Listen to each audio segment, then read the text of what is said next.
The case for non-pharmaceutical COVID defences. When it comes to explaining my continued reluctance to get the SARS-CoV-2 vaccine to those who have no issue with it, it's like we're on a different plane, nay planet altogether. Where I see the figure 6, they see a 9 and vice versa, something to that effect. Is it that you're frightened of needles? Is a common benign initial question. I'm not, although I have been known to get rather lightheaded after injections, and I needed a little more recuperation time than the average person after the one and only occasion I gave blood. It hasn't deterred me from wishing to donate again, it's just Colombia doesn't want my blood now. Oh, so you're afraid that the vaccine will do you more harm than good? You don't need to worry, it's practically 100% safe. On this front, I'm not really worried about the potential nasty side effects, although the idea that the vaccines are fully safe we know is not true. What's more, the benefit-risk balance comes down heavier on the latter side the younger one is.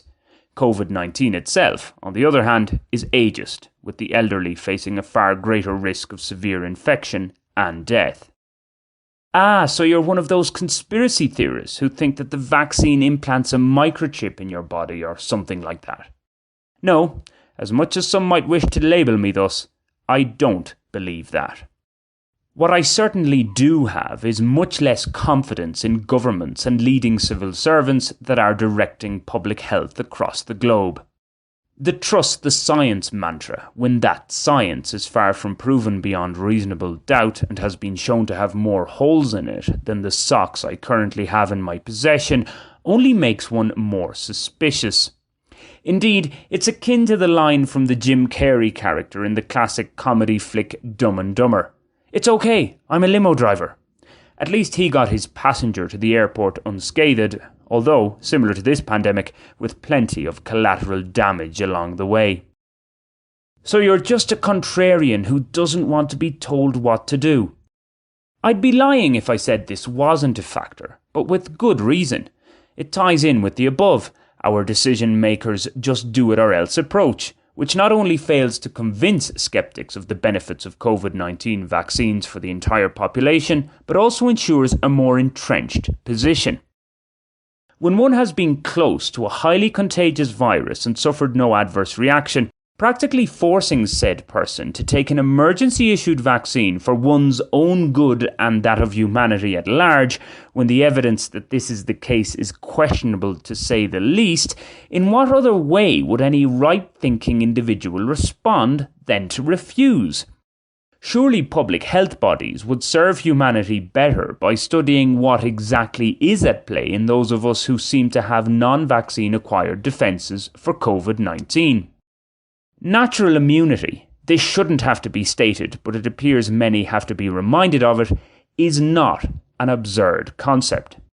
In a brief Twitter exchange a few months ago with the renowned US epidemiologist Larry Brilliant, a man who truly knows about tackling infections, unlike Bill Gates, he accepted that natural immunity is a factor, but said it was risky to rely on.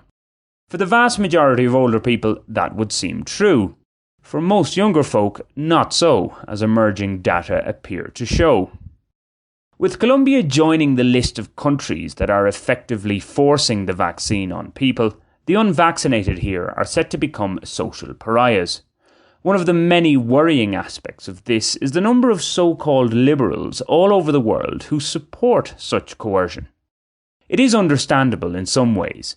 The hypochondriacal masses have been bombarded with fear-inducing messages about the severity of COVID-19 from governments and media for almost 2 years now. In such an environment, disproportionate, irrational responses are not surprising. I had hoped that as we see more breakthrough COVID infections and data continue to show the limits of vaccine-acquired immunity, a realisation that some people already have what appear to be robust defences against this virus would be forthcoming. Alas, what we're getting is the opposite, doubling down on inoculation programmes. One also has to wonder why there has been less of a focus on developing effective treatments when we've seen that the vaccine is far from a panacea. It would seem to make sense to do so for a disease that's set to become endemic. Again, it just raises suspicions as to what forces are truly behind the mass vaccination drive. In this context, it's not quite a jab to save lives. It's more a case of get the jab or forget about living your life. Don't ask questions. Just do it.